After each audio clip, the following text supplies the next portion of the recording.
Strong Towns Langley is a community group that advocates for a more resilient, fiscally sound, and people oriented Langley. And today, on behalf of Strong Towns Langley, I have the pleasure of talking with Patrick Condon, professor at the University of British Columbia School of Architecture and Landscape Architecture, and an accomplished author and urban designer. Welcome, Patrick. Hey, great to be here.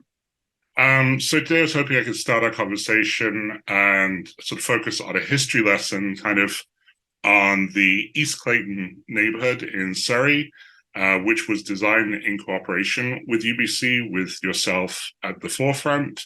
The reason is from the perspective of Strong Towns, East Clayton is significant because it's a modern neighborhood nestled away in the suburbs, but it's not built like a typical car-oriented suburban style. It's a more walkable urban community with sort of peppered with little neighborhood centers. It's high density, and there's sort of a mixture of homes and business. So could you tell us a bit about that neighborhood and when it got started and your role in designing it? Yeah, and I'll try to keep it as brief and therefore as interesting as possible. But I got here in the Vancouver region to work at UBC in '92, and relatively shortly thereafter became the chair, a research chair that I still hold called the James Taylor Chair. No relationship to Carly Simon, the James Taylor Chair in Landscape and Livable Environments. And our mandate was to be the research entity that tried to connect sustainability as a general idea with, for lack of a better word, the urban landscape. So, in the context of that, we did a number of visioning exercises in the region. I think the first one was in 1994 or 5, and we did a few more after that to show what maybe we brought in from around North America, largely some of the best people that we knew about who had been working in this area, and put them together with local people to see what they would come up with as a local version of a conceptually better idea relative to those three important benchmarks. Yeah, And I guess and what I'm curious about, sorry to interrupt, is like how this all came together because it's quite unusual for a municipality like Surrey or any of those in Metro Vancouver to reach out to UBC and say, look, we want to do something better, something different. And I'm kind of curious what motivated that decision, like how that came about. well, we always had that in mind from our end part of the principle of the design center is that it doesn't use ordinary research methodologies that might put you in a laboratory or in a library or something like that. You have to go out into the community to see if these principles of the way the community is organized can be actually realistically tested. And so that created the research model from our side, but your question is about from the other side, Yeah. From the municipality side. We had advertised our work, and then after a number of years, let's say 3 or 4 in the late '90s, we solicited communities in the region who might be interested in partnering with us on actually an implementation scheme. And a couple of communities came forward, but the one that was most uh, supportive of this partnership, and you have to realize, for a community to go to UBC and say, yeah, come and design our city, takes a certain amount of courage and self-confidence. And that courage and self-confidence was exhibited by the city of Surrey at that time. And I want to mention the name of one person in particular who was in the planning department. His name was Burton Leon, Leon. He has since moved off to a different planning position in New York City, but he was the one that was most, I don't want to use the word aggressive, but certainly supportive. Enthusiastic is the right word. He was the one that, and his colleagues were the most enthusiastic. And of course, in order to do this, he had to run it up the flagpole and see if the general manager and the mayor had any objection, which they did not.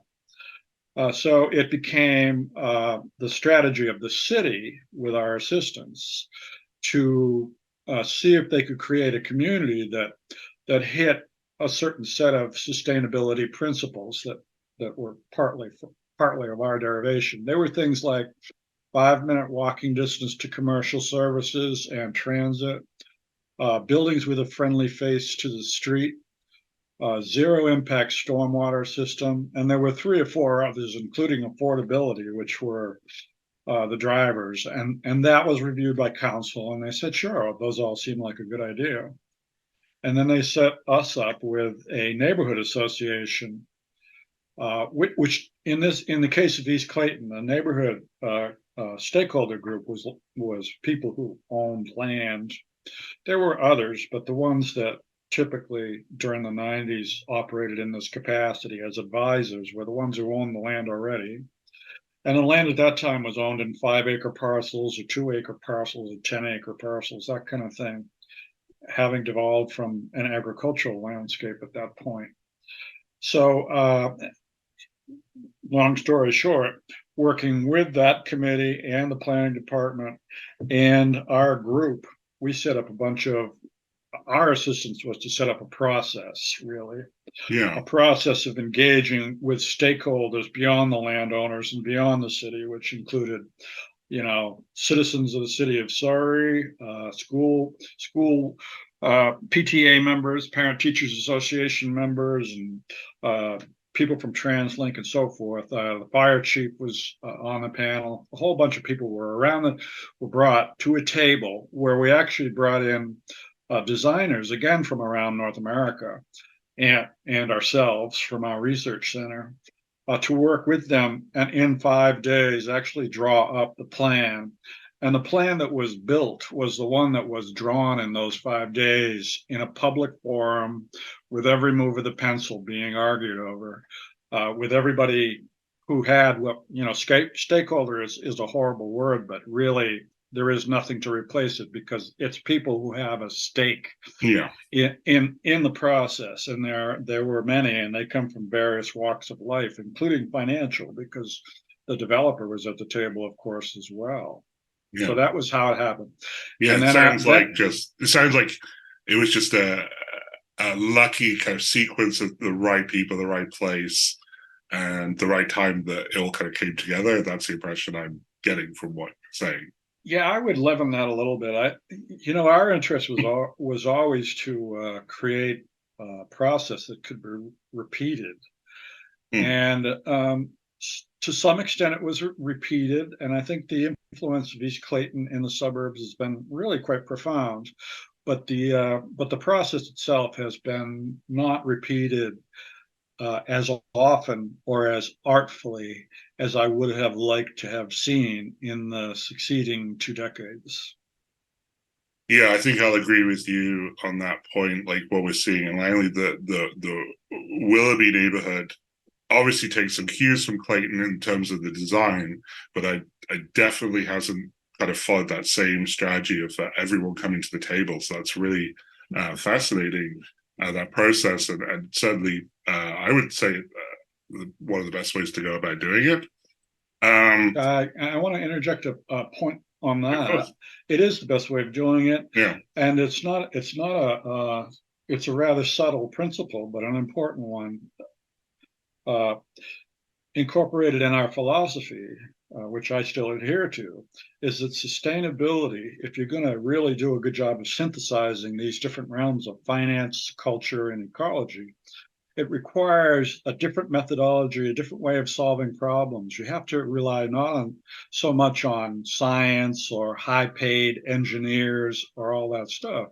You need a more creative process, a process which I would argue is driven by intuitive ways of dealing with problems. And in a collective, you take advantage of the various intuitions of the various stakeholders to come up with something that becomes manifest in the drawing, in the design itself. Design is different than science. It's a different methodology. So the design becomes the embodiment of that collective intuitive understanding of the problem, if you get my meaning. Yeah, I think what you so it's something that we do see a lot is when maybe an engineer might have a set way of doing things and they're following maybe a textbook. They're not thinking about it in a sort of design, creative manner. They're thinking about adhering to specification. And Yeah, so what you're saying is that the process with Clayton was trying to break that's right. get out of that trap.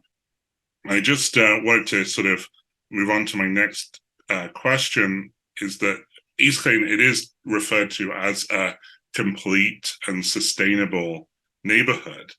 And can you kind of explain what that means, or maybe give an example of how that kind of manifested in the design? Yeah. Um, yeah, as I mentioned, it's sustainable because it's driven by an intention to be a community that represented a synthesis between the three, what's called the three legs of the sustainability stool, and they are economic, social, and ecological. So I could deal with each of those.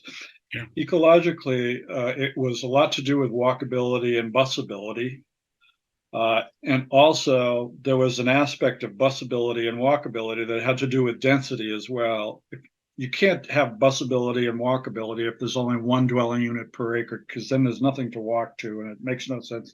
And the buses, there's not enough people to support the buses, and there's various well thought out reasons behind that. But the density of East Clayton is connected to an idea of ecology on the one hand, and the other side of the ecology driver was stormwater.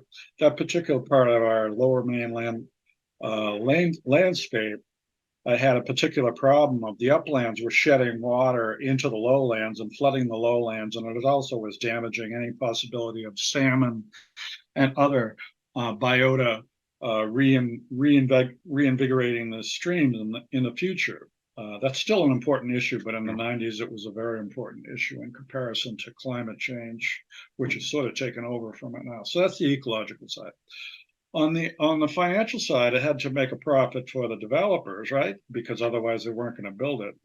But that imperative was leavened by the idea, well, okay, developers, but uh, how are you going to make that affordable? Here are the income levels of the people. Here's the strata. We have people who work as waiters. We have custodians. We have people who have better jobs and they have twice as much money in their family, and so forth and so on. That there was a demographic that formally and informally we were all trying to hit. And the manifestation of that in physical form was very efficient use of land. So that's a density issue as well. Cheaper infrastructure, a more efficient use of land. But in addition to that, the very first, certainly regional, BC wide, and perhaps Canada wide, of that I'm not quite as sure, incorporation of secondary suites into the ordinary creation of a new subdivision. It's from day one, it had secondary suites, not just in the basement of the buildings typically, but also above the two-car garages in the back. And while there was some reservation about that one from the developer, they weren't sure it was going to be successful. Lo and behold, it became almost the most successful part of the project. And this ties into the social side of it and the demographic side of it. It was successful because the fact of two rental suites on a 4,000 square foot lot, which is a small lot, created an opportunity for people who wanted to own their own home, but whose income would have otherwise been insufficient for that, to buy in and be able to afford it because of the rent stream of the one or two rental units that were on the site. And I started to call that the financial ecology of the parcel.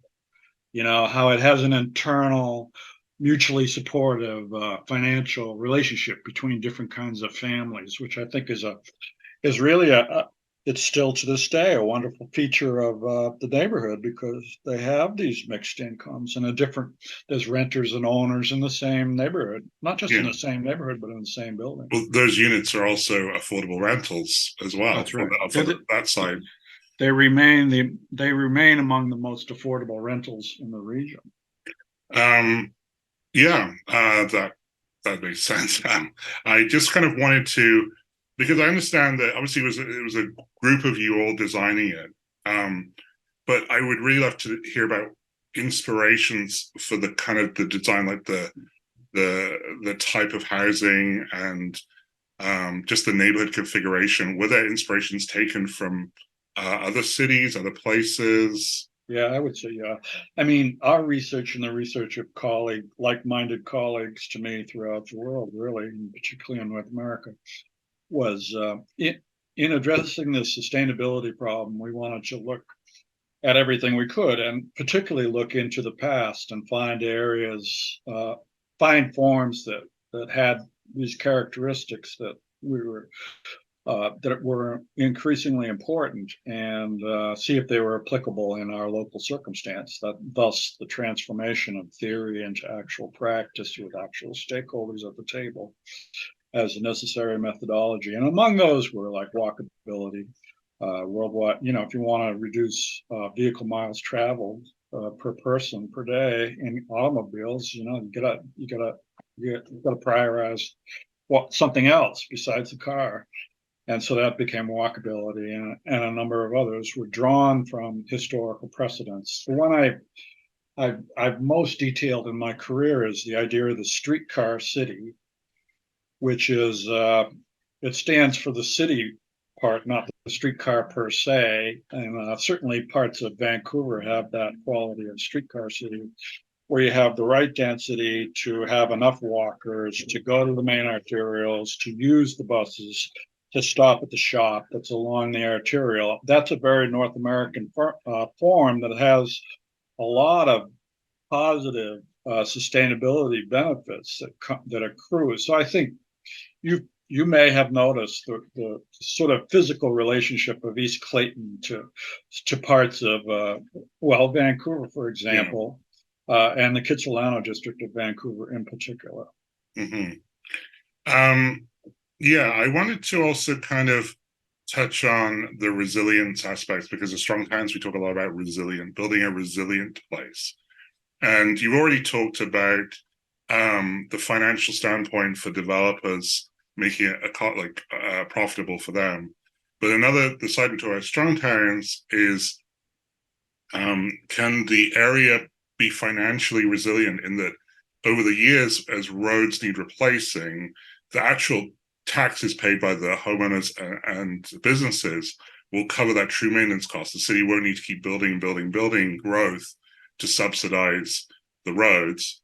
And the other aspect of the resilience as well is what aspects make Clayton something that will last for generations as opposed to maybe something that 10 or 20 years later people start coming in and tearing down parts of it and rebuilding it and things like that. Yeah, that's a complicated set of questions. To kind of start with your first question about resilience, very much part of our work had to do with the question of resilience in terms of urban infrastructure. So your question gives me the opportunity to mention one of the things that never did get done there, which we started off planning, and we got pretty far down the road to what they call the neighborhood plan.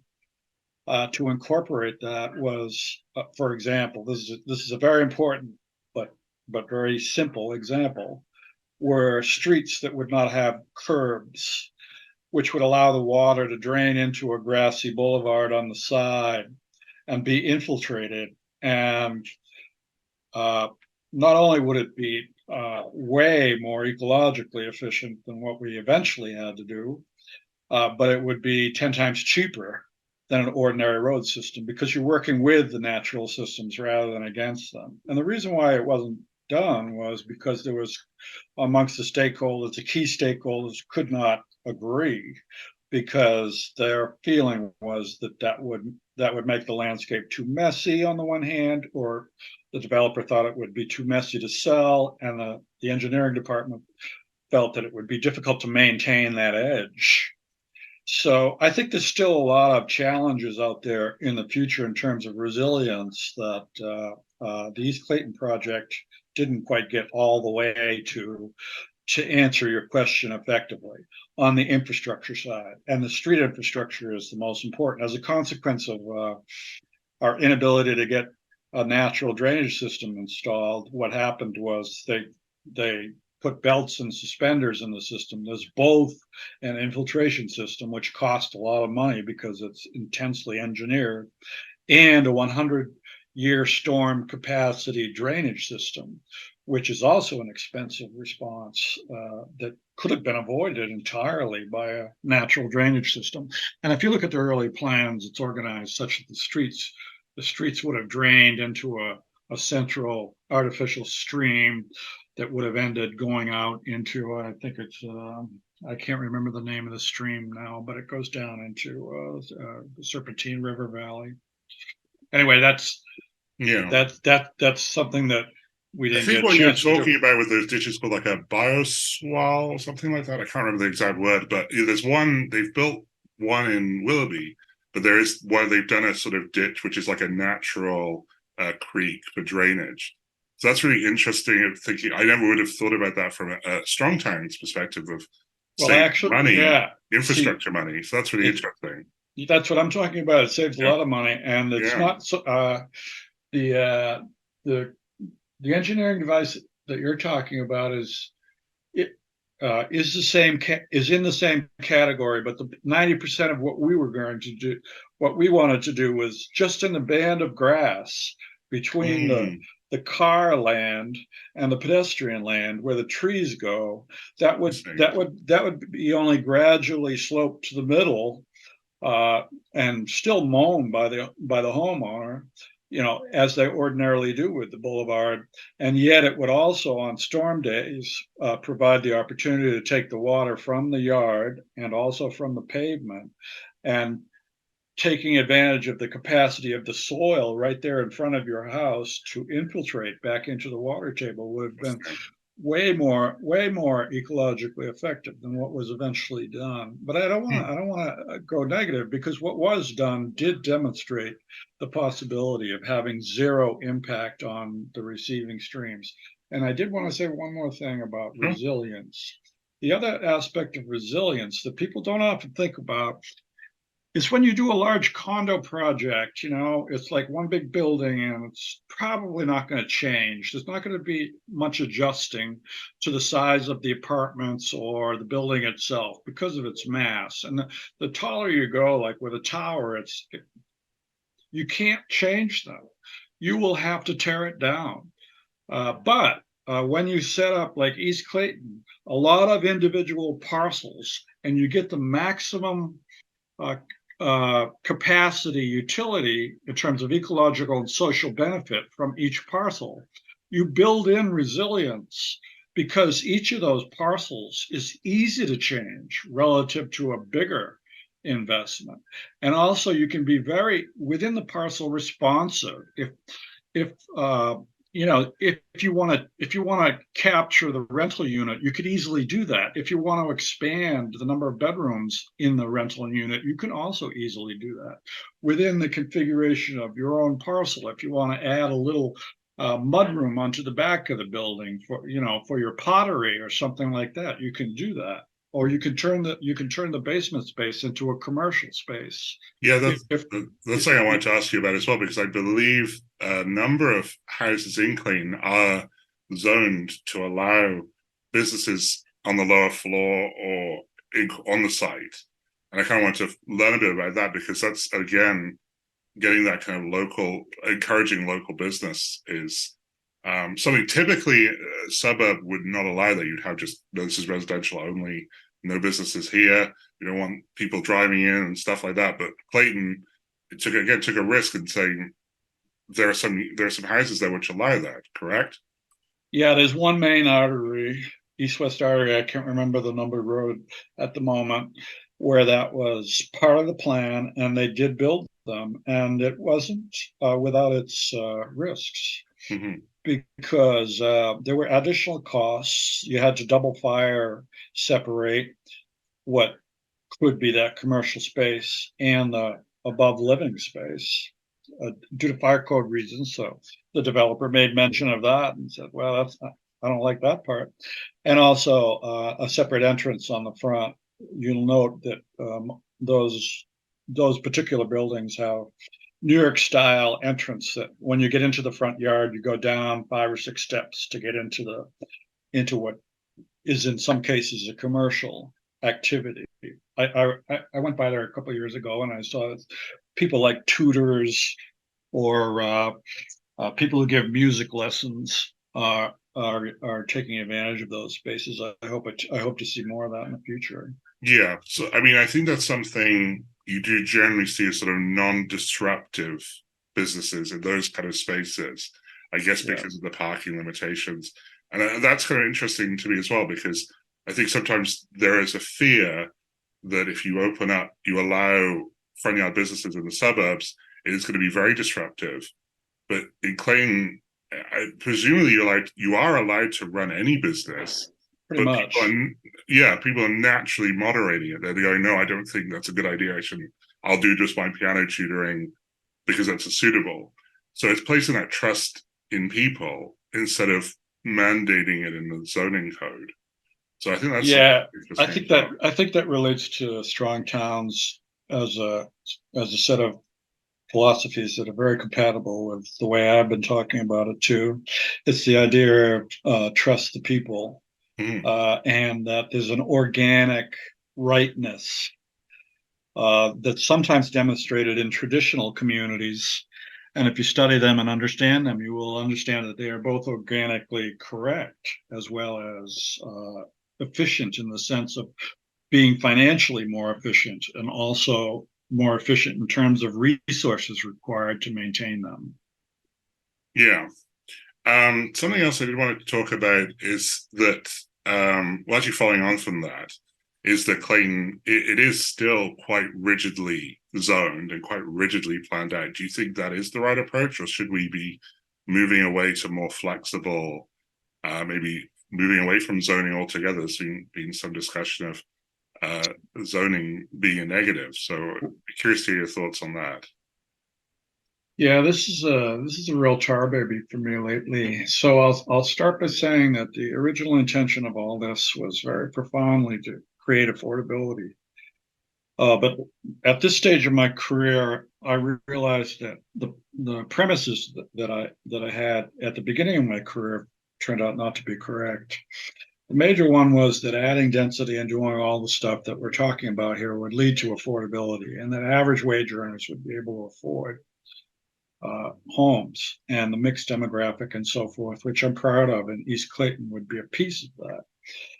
But unfortunately, in recent years, certainly since 2010 and 2005, it's become increasingly clear to me that those kind of strong town type efficiencies can be essentially corrupted by something I didn't think was important, but now I understand is really important, and that's land price.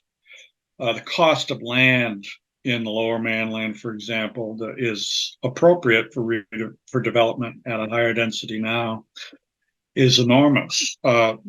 Land for the East Clayton project back in the day, back in 2000, was $300,000 an acre, which I thought was an enormous amount of money. It must be at least 10 times that now.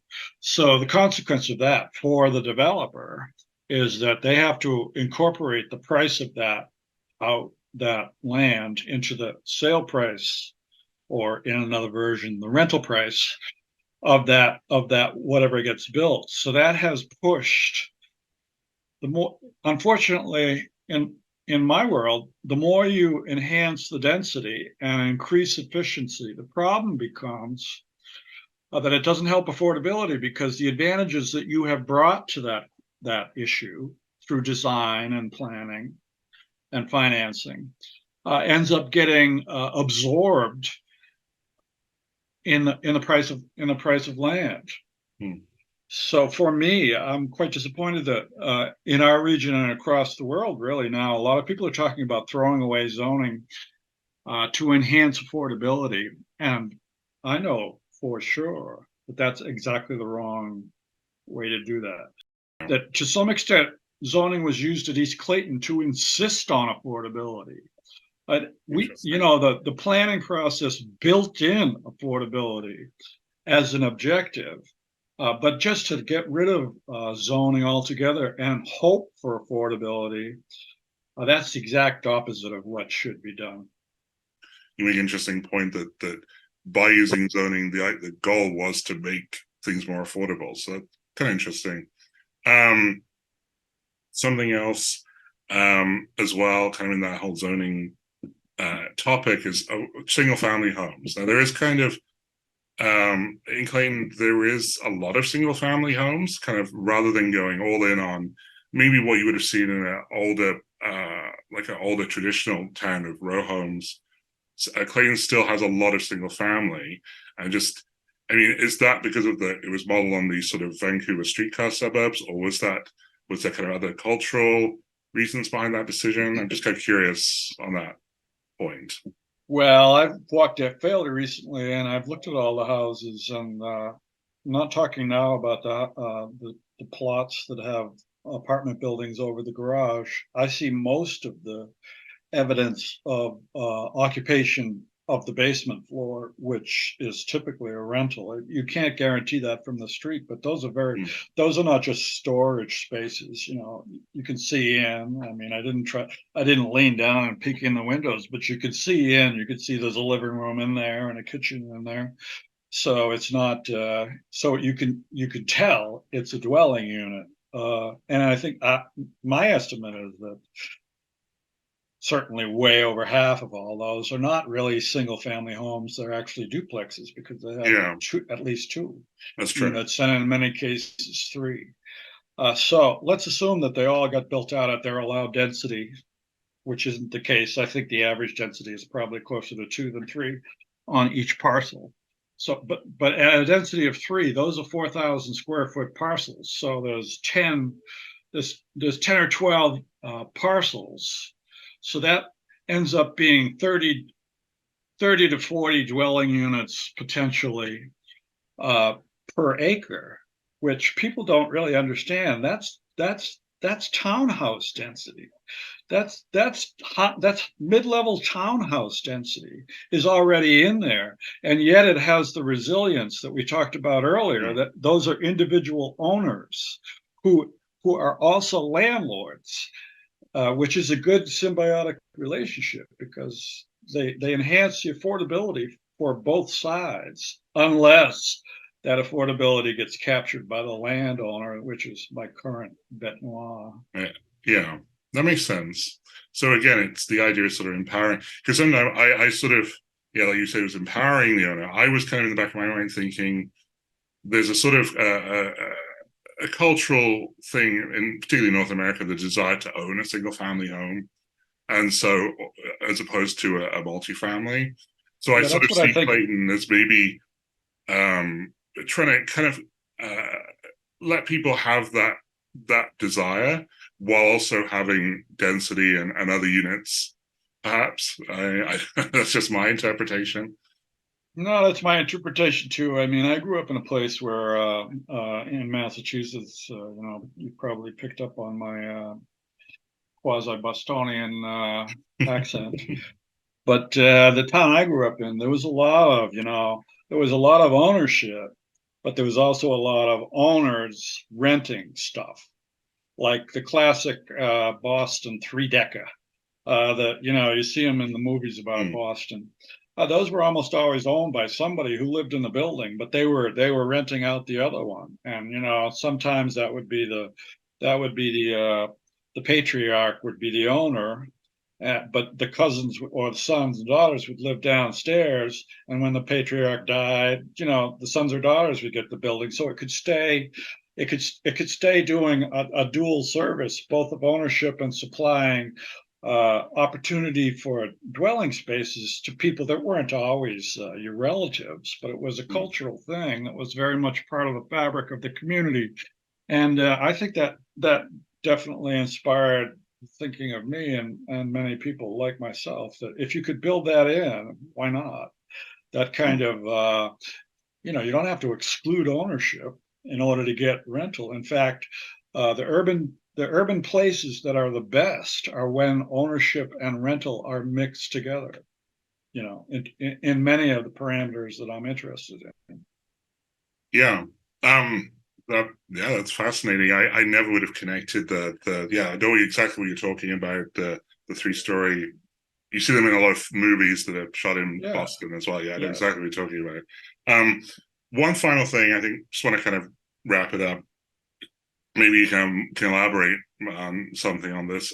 Is like so we see now, well, in Langley municipalities, they sort of do it the using their own engineering department to design the neighborhoods or their own planning departments, and they don't take the same approach with Clayton. You sometimes see just what I call like a sea of residential. It's something you see Willoughby. It's just houses, townhouses, with no local neighborhood community like stores or businesses like you see in Clayton.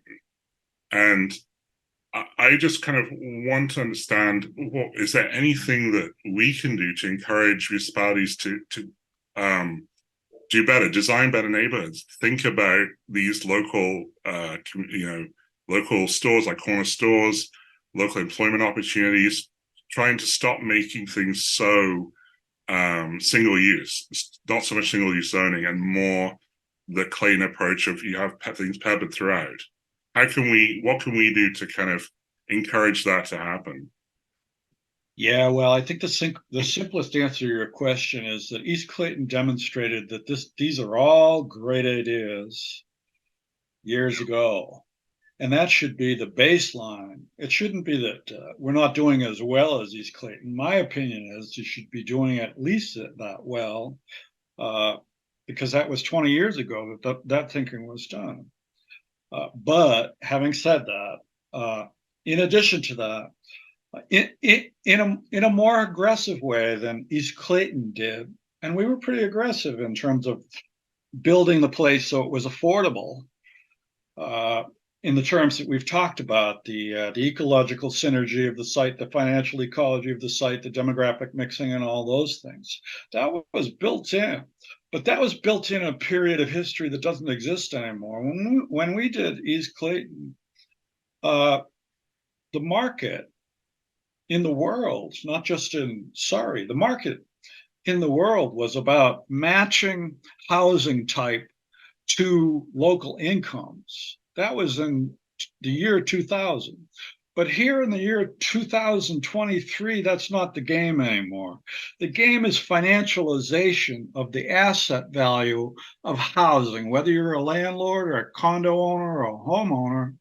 It's about maximizing that. And that analysis is a really different analysis than the one we used to legislate East Clayton. Basically, that's what we did, was legislate. So what has to happen now, and I've been arguing uh, this point, is that zoning needs to be used even more decisively to insist on, don't just zone, don't just get rid of zoning expecting affordability, or change zoning to a higher density expecting affordability to be the result of the natural forces of the market, because that is not true. That's not the way the market in a financialized global asset hungry world is operating. You have to use zoning as a tool by which you say, we insist, and I would argue 50%, we insist that at least 50% of this community can be afforded by people making average wages or less. And that's a really simple benchmark that zoning could achieve if it insisted on it. So yeah, I've seen you talk about maybe in the zoning code zoning for social housing, public housing as a sort of requirement. Yeah, well, I think that's the word I use is non-market housing. Non-market, yes. Non-market, which is a whole different world than social, because non-market Yes. housing, I mean, the co-ops down in Falls Creek South, beautiful places to live, and there's a whole bunch of beautiful ones up in Champlain Heights. You know, those were not taxpayer funded. Uh, those entities were from the beginning and to this day self-supporting by the rents that people pay. So that's quite possible to start from, okay, what can people afford, and what can we in the city, using the levers of zoning, yes, what can we in the city do to ensure that that community actually can incorporate our sons and daughters and the service people that are necessary to make our community run? Yeah. I mean, my personal view is that there is an element of a lack of housing. There's not enough housing. Um, and so I'm curious, like with East Clayton, let's say you could do it again, or maybe would it be, what if it was even bigger, like an even bigger East Clayton? Would that wouldn't solve anything? You think we'd be in the same position, even if we built thousands more neighborhoods That like was that was actually the principle back in the day, and I think that that? that would have created a uh, much better region Yeah, by a bunch of different measures if we just replicated it, because it was intended to be a replicable idea. Like there's this famous urban development called Seaside down in Florida, which is a beautiful place to go, but it's not replicable because the pattern is so distinct it can't be repeated.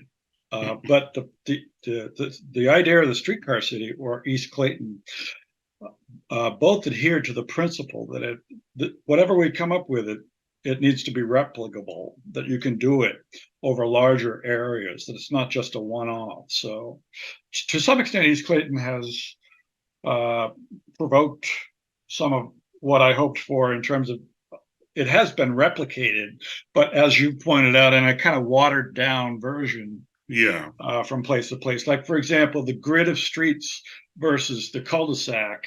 Uh, you can largely route the switch away from exclusively cul-de-sac subdivisions to rectilinear, what's the word that I use? An interconnected walkable street system has been, a consequence of East Clayton. So there's things that have been replicated, but not in a fulsome way that is instantly recognizable as, oh, here's another East Clayton that I haven't seen yet. no, I don't. I agree. I don't think.